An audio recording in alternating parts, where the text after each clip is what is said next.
Hi, I'm Nikki Woods, and we are going beyond the studio with executive chef Ayinde Howell. How are you?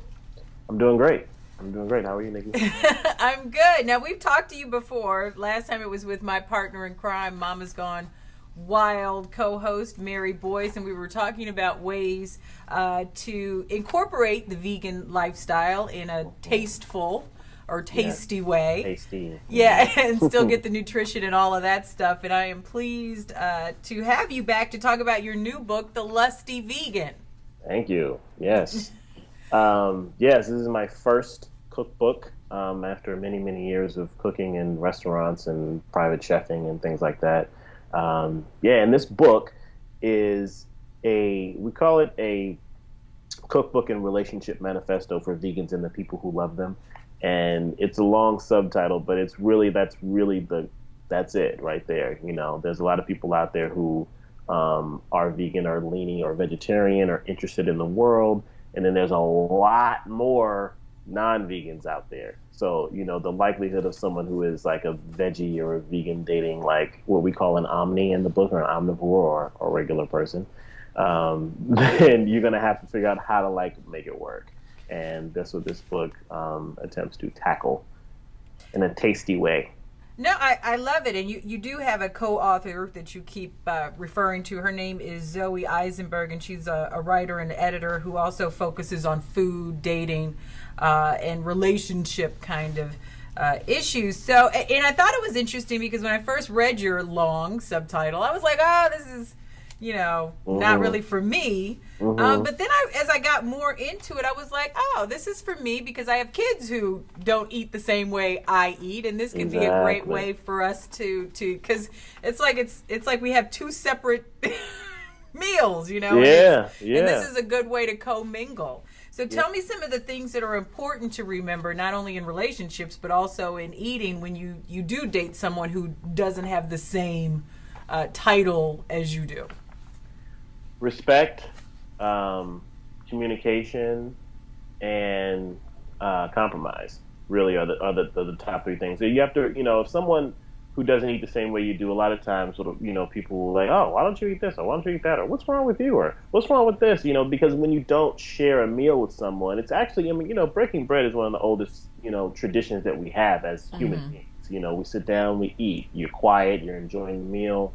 It is what it is. When you're that kid or that person who's like, I'm having this while you guys are having that, then it makes people feel a little uncomfortable.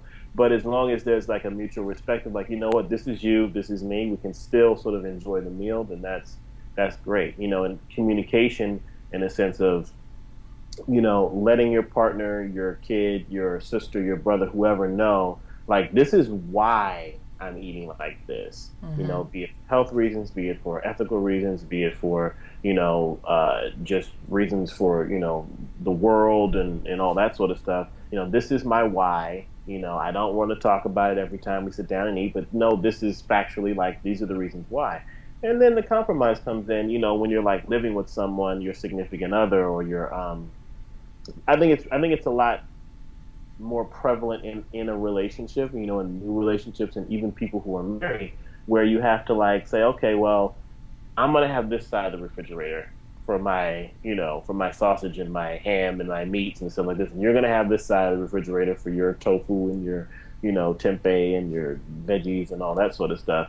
And, compromise in a way that like, okay, well, maybe I won't, cook a ton of turkey when you're here because it has a smell that makes you gives you a headache, or I won't do this for you. Once you have to really work to compromise so that people are still comfortable in the relationship. Everybody's still having a good time, And I guess one of the questions, because I know my kids don't want to try a lot of things that I eat because they're kids, and so you get that ew. But I've learned that even adults still have that, if they don't know what it is, they don't want to try it, and especially if they can't really pronounce it, then it's a problem for them. So how important is it, in love relationships that we are open to possibly trying some of the things that our partner eats, or is it important at all? I think it's important, and I think that if you're, you know, if you're dating someone who has, you know, a drastically different dietary regimen, then both of you are open people. You know, you're probably from the beginning. Um, but if you are to run into someone who maybe doesn't know, I think the key is to give the person who doesn't know a good first experience. You know, if they're like, I don't know, I don't trust this food. Make sure it's good first. If they don't, because you know, eating it has to taste good. I always tell people all the time, like, you can't eat an idea. My idea of like veganism is one thing, but my food is Right. what's going to make you like it. You know, so let's give them something that's going to taste great, you know, satisfy them, give them a new experience so that they can, and that's a bonding thing too. You know, I talk about how people have so many different bonding experiences over food. You know, it's the cookouts from on the 4th of July your parents Right. used to do, or you know, the chicken your grandma used to make, and you know, like there's these, but it's so much more layered onto just the food that we have to understand that and let people create new experiences with good food. Gotcha. And you have a lot of recipes I do. in this book, so it is more than just, you know, you all talking about relationships and talking about food. There are some very interesting recipes, like Cloud9 pancakes. I know I got a look at that recipe. What is different about the Cloud9 pancakes? I wanted to make them. I enjoy a good pancake. Let me just start with that. And it's hard to find like a good vegan pancake out in the world. And so the difference with this is I used a cake flour mixture, which is basically a pastry flour and cornstarch mixture. That coupled with the almond milk makes it all a lighter pancake endeavor. Because a lot of times with vegan pancakes they come out a little flat and stuff, but these come out they're wonderful. They really are. You look like I had this. We went to the state fair the other day and they had this deep fried pecan pie. Oh my gosh. And I ate it and my son was like, you just look like you went through a little piece of heaven. And that's exactly the way you looked. You know. You know, when it hits you like that, you're like, oh my god. Oh, it's so good. Yeah. That's very cute. That's very cute. So how many recipes overall are there in the cookbook? There are 80 recipes, and then wow. Yeah, and then you get to the back of the book, and there's a chapter called Hack This Book, where, like, from my restaurant experience, like, when you have something left over, you go back and you try to make something new the next day, right? So when I was creating the recipes, I'd have all these little leftovers, and I was starting to like mix and match them and make different things. And I was like, oh, this is something I can do, and sort of also teach people how to continue to use the book. Mm-hmm. So, for instance, I have an entree, a Moroccan tempeh entree called tempeh tremula, and then I take that and I take the sauce and the tempeh from that, and then throw in like a flatbread recipe and make it like a little pizza flatbread.